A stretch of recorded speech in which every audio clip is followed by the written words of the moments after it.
Good afternoon, and today's pocket fives.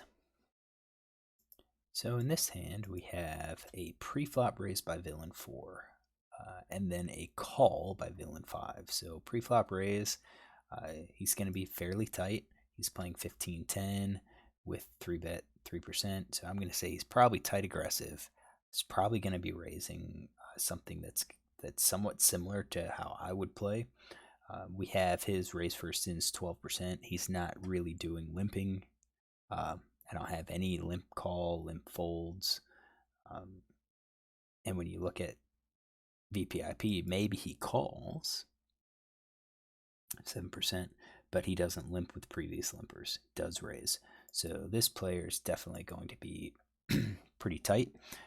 If we pick up like MP type raise, I think we're looking something maybe like that, and that could be actually a little bit too wide for a player like this. So let's kind of narrow it up a little bit. Do that. That's 13%. Maybe he doesn't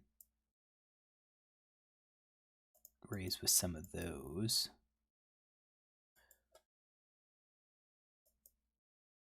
Five plus. So that's probably a decent pre-flop raising range for that player. Then villain 6 calls. He's playing 21-14. He is also pretty tight and aggressive. I mean, not as tight as villain 14, but still tight and aggressive. His cutoff when he calls 2-bets 15%. I think he's probably also going to be calling somewhat more of what I would have called. So, if we look at his cutoff versus MP, I think we're looking at something maybe like that, 5%. And you could see call 2-bets 15%. What is his 3-bet stat here from cutoff? His 3-bet versus position, or 6%, 5 out of 86. His pre-flop raise, 17%. He might actually be a little bit wider.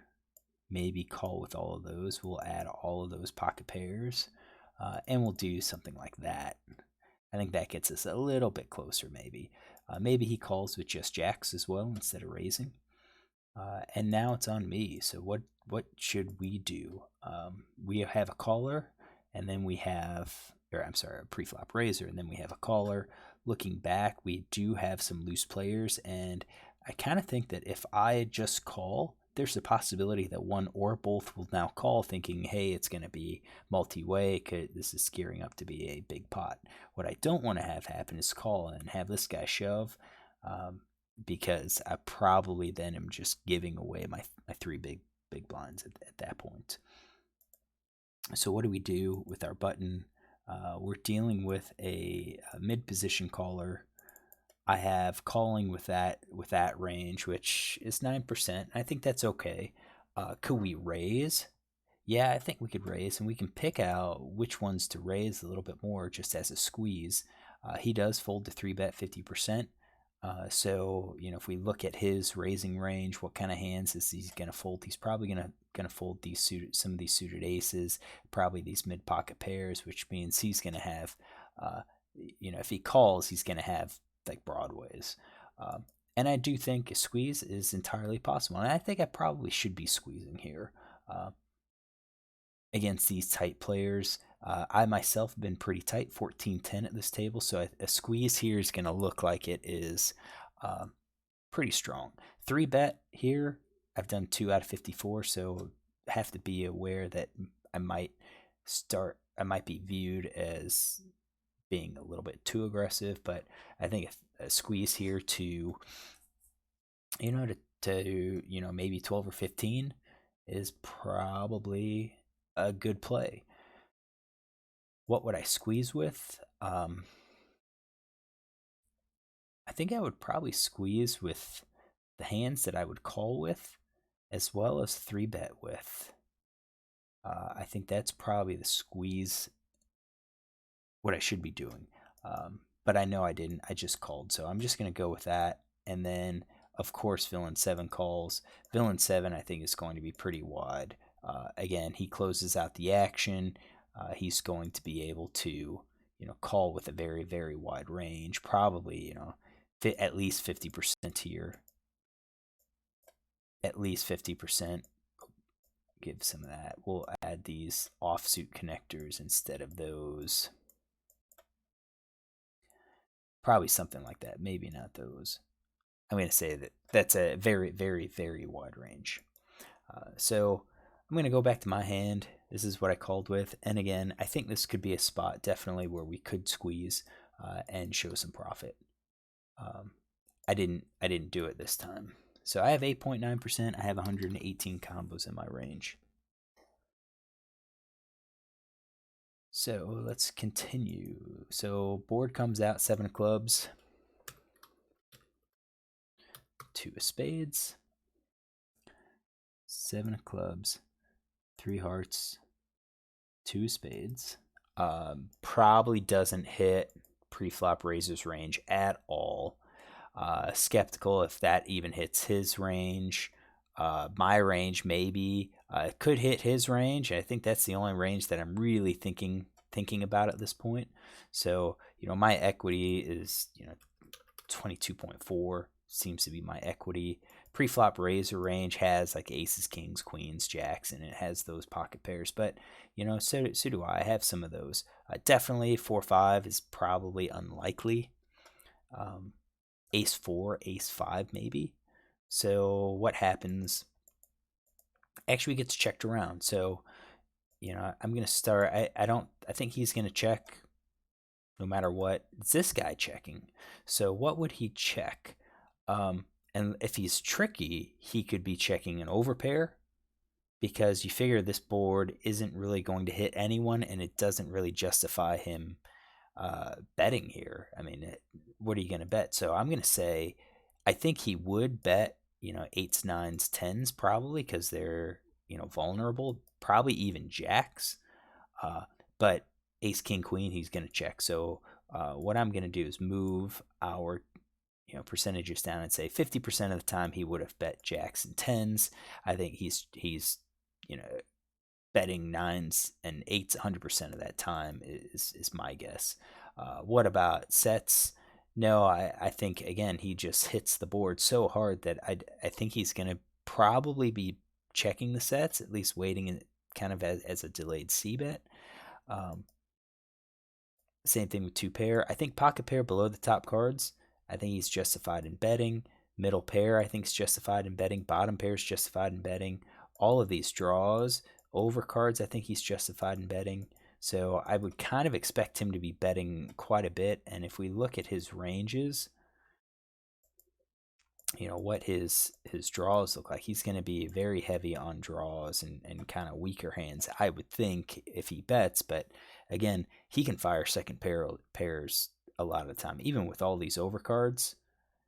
I mean, with all of the overcards that could come, it's going to be hard for someone to call 2 barrels if they don't have anything. So I kind of expect this would have been his betting range, which means we're going to have, I think his gut shots were also going to bet. So I think then we're going to add, hold on, we already have those in his checking range. So let's get these out. These are what I think were his betting range. No made hand. And what we're going to do is take out these draws, because I do think he would have been justified in betting as his draws. And you can see a C bet's out of position 57%, C bet in position 85%. So I think he is going to have several of these. I would have expected some of the draws to be betting. So 15% is what his hand is. Once he checked, this next guy could be betting. And I do think he's going to be, again, checking like sets and overpairs and all that stuff. I think he's probably going to be less likely to, I think maybe 4s, 5s, and 6s could, might bet. What is his his C bet 67%, fold to C bets high. What is his? Let's check out his flop stats. So float, if check two is 58%. Yeah, I think he's going to be checking some of these bottom pair, middle pair. I would maybe I do think pocket pair below top cards. I think most people do check those. What about the draws? Um, I don't think he's going to be betting over cards. He missed. I think he's just going to be calling with those. Two card backdoor flush draws, probably just calling with those. Gut shots, probably just calling. So I think that's going to be his checking range. We have his checking range, that's checking range, and now it's on me. What should I be doing? Everyone's kind of showed weakness here.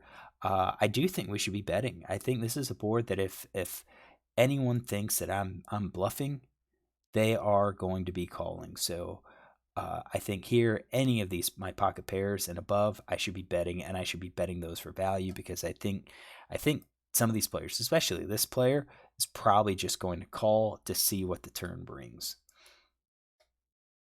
So I should be betting a lot of these. My draws, it can change my draws. I think we're justified in doing these two card backdoor flush draws, possibly even the overcards. Because I think with the overcards, we pick up some equity, but in a multi-way pot, I don't just want to have playing overcards. So I think I'm going to be doing the overcards when I have a two card backdoor flush draw. So I think that's going to be my betting range here, and I do know I bet. So let's get my hands here, and I think it's a good breakdown between half value, half bluff. So this is 68.4% of my range. I'm down to 78 combos. This player folds, so I think he's in the no made hand, and no big surprise. He's got such a wide range, but that it's going to be hard for him to call. And both of these other players call. So that was his. I think that was. Let's go to here. This was his checking range. And now his overpair.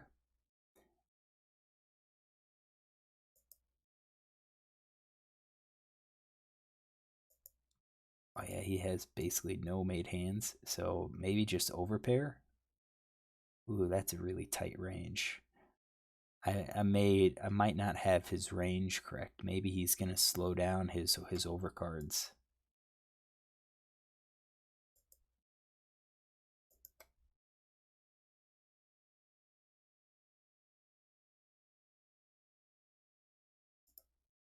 Yeah, if we do that, that's a little bit better.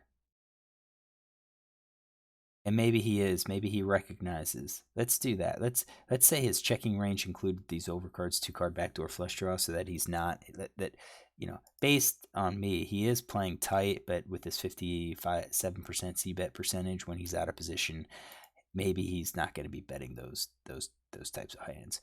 So, what cards is he going to call? I'm going to say he'll call that type of range. So 68%.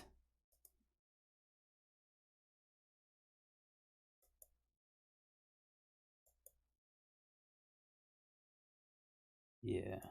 We're going to narrow it down. So he's only calling, he's got these pairs, these big pairs, and then two card backdoor flush draws. Ace 2, Ace 3, we're going to get rid of those. We don't want those. We don't. I would think he would have. I think he would have bet those.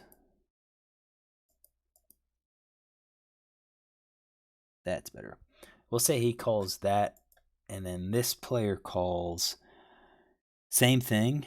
When he calls, He already has one person call, so I don't think bottom pair is going to call. I don't think middle pair is going to call. I don't think any of these no made hands are going to call. Maybe the 4, 5, 6 is going to call because possibility of making gut shots. Gut shot will call. We'll say over cards. No, I think we'll just leave it as the 2 card backdoor flush draws, and let's X out all of these hands so that we get rid of those combos. So we'll say that's what they have, and this is us. And now we get the 10 of clubs. So with the 10 of clubs hitting, we do have to be careful. Our equity is going to be right at 30%, looks like. So 29.4% against 2 opponents. And both of them are going to check. And now the question is there any of them justified in betting here? With that card that comes out, I think the overpair would probably check raise. I really do think that. I think the sets are probably check raise. I think top pair, though, could be leading. So I'm going to take that out of his range. I think his no made hands are going to check. Flush draw is going to check. Overcards are going to check. So I think 80% of the time he's going to check. If I bet, he is going to be check raising, 40% of the time. But, and so 40% of the time he'll check raise with his set. Let's just go ahead and do that. I think we're looking at 56%, so folding 44% of the time. I think this is a good spot. We've improved our equity a little bit. If we had backdoor draws, we're betting. We could easily have 8-9 betting with the straight. I mean, we could have tens. We called, didn't really connect. I think we took a stab at it. I think we can continue just as a pure bluff because I think he's going to fold 40% of the time. What about this player? Again, I think he's only going to call top pair. I think he's going to fold all of those, and I think he's going to be folding his gut shots as well. So we're looking at he's folding even more. So let's say that he's folding. So we've got 0.4 is folding, and then 0.6 is folding. So 25% of the time we're going to get a fold, maybe 30%. Maybe he's going to fold even more. What if he doesn't call with all of his flush draws, or what if he decides not to call with his open-ended straight draw? We're looking at quite a few folds. So it gets folded to me, or checked to me, and I think this is where it's kind of interesting. What do I continue with? I do think we're going to continue with top pair because I think we do have some hands that can call. I think if we get raised with the top pair, we just fold. With the set, with 7s and 10s, I think we bet. If we get raised, I think we're going to be calling it off. Pocket pair below the top card, I think we still bet. I think we still bet with that kind of bet as some value, because draws can call. I think we can get some value. 8-7, 8-7's a little bit, I think, riskier because now we have a 7 out, and it's less likely someone's going to have a 7. So I think I probably would check those. Pocket pair below the second card, I think we check. Weak pair, check. No made hand, we check. I think we still fire out with our flush draw. We've improved with our open and straight draw. I think gut shot we also fire out. So you can see that we're definitely going to be heavy on our value. And I think we need to add a little bit more here. So I kind of think that if we do pocket pair below the second pair, I think that brings things a little bit more in balance. I know I didn't do that, but with 4, 5, 6s, we kind of blocked some of the straights that could have called, like ace 4, ace 5. Definitely 8, 9. If we had 6s, we're going to block those. It kind of gets us back to adding a few more combos that allows us to be basically a coin flip. Or should we call or should we not? I didn't. I checked it. And I think at the time I was checking. I know I was checking those. So let's go ahead and do this. And let's X these out. And we know we didn't have any of those. So I had 43%. I think those weak pairs, 4, 5, 6s, maybe we shouldn't bet, but I kind of feel like we should. I kind of feel like we should. I'm going to X those out. So that's my checking range. That's 18.6%. And that's only 13 combos. And you can see that it's not too good. I'm basically giving up on the hand at this point. And then we get 8 of spades. That doesn't really do much for us. We still have 24.6% equity. And both players check. And at this point, when he checks, take out all of those. I think he overpairs, going to bet. Top pair would probably bet. I think ace high nothing is what this player's got. Let's do that. Ace high or nothing is what that player gets. This player, again, I think he should be betting top pair for value here. He wants it. Now, he can have middle pair and these weak pairs. I think he could have those. And if I bet, it's possible that the 8s call, but not really. I think all the 10s should be betting here. So when we look at it, this is, he checks 35.6% of hand. I think he folds to a bet. This guy checks. I think he is only calling at most maybe 8% of the time. So 10%. So he's folding a lot. I definitely think we should be betting here. I think we should be betting. We bet flop and then we bet again. It kind of suggests that maybe we had 7-8. I mean, we bet 7. Maybe we bet 5. No, we wouldn't do it. I think our play would have been a much better to bet on the turn and pick up the pot. I think they both fold on the turn. So the question is, are we going to get value if we bet 2 pair? We hope. I don't see why. So I think I'm betting for value with 2 pair, and then ace high nothing. I think for us. How come I don't have it? Yeah, because they took out that pocket pair below the second pair. Because I think I should have bet those, and I didn't. I checked it. I think we're just gonna have to check behind. I don't. It would be a pure bluff, and but I think it could work. I think it could work. Ace high might call maybe, but that's risky on their part. So we're balancing 2 pair. I mean, how much should we do it here? 8 of spades.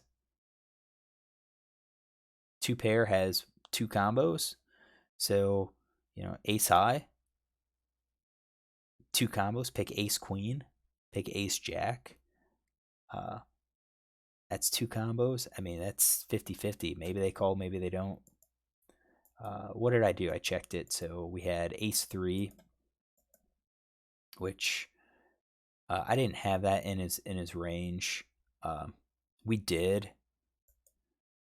I kind of assumed that he would have bet on the flop.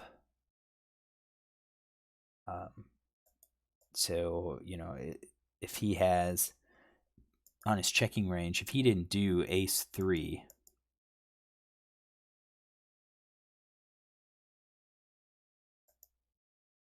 well, he should have had all those no made hands because he checked those as well.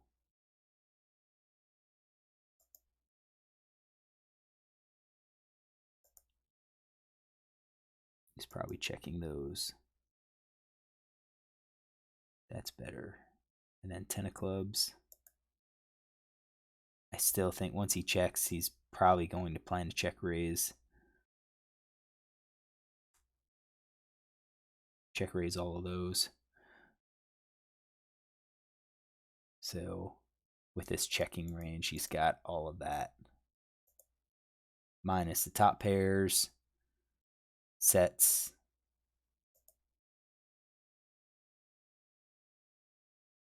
And then 8 of spades. 19% over pair, so I do think he would be betting those. Weak pair, that's a big question mark there. Would he call? If I bet, would he call? That's 22%, 23%. Maybe. I think he folds the turn, without a doubt, but um, we'll see. This other player has trips. I think that was completely shocking. I would have expected him to at least bet. Um, I think we said he would have bet trips, but maybe he's also looking at, ooh, if I've got any of these, this board isn't going to hit anyone, so I'm just going to check behind as well. Um, I took my stab. I think I lost the least, which is good. And then he checked again, and man, you're trying to get value. Well, I guess I had bet and he called, so I guess in his mind he's planning to go for a check raise with everything, um, and we didn't do that. So I guess same thing with this player. 10 of clubs. If he had anything good, he would have. He was planning to check raise because I took an initiative, and then when I didn't, when both of them called, now we've got something like that. So yeah, two pair 6%. Again, two combos. Weak pair. I've got all of those weak pairs. Yeah, I guess as I revise what they had, I would have assumed this guy would have bet, but I guess in a multi-way pot, bottom pair isn't that great. So I'm going to give it to both opponents. Give them both credit for, I think, playing their hands well. Um, Not sure how I like my analysis so far, but I do think I lost the minimum. Um, I probably could have checked the flop. That probably would have been best with that low pair, but we kind of threw it in there because no one's showing any sort of uh, anything like they like it. So I think betting could pick up the pot. We definitely pick it up there, and then a second bet definitely gets this player to fold. This player, nah, he's not folding with trips. So I guess in the bright side of things, I lost least amount of money. Well, I could have lost more by continuing. If you like this hand, look tomorrow for another hand.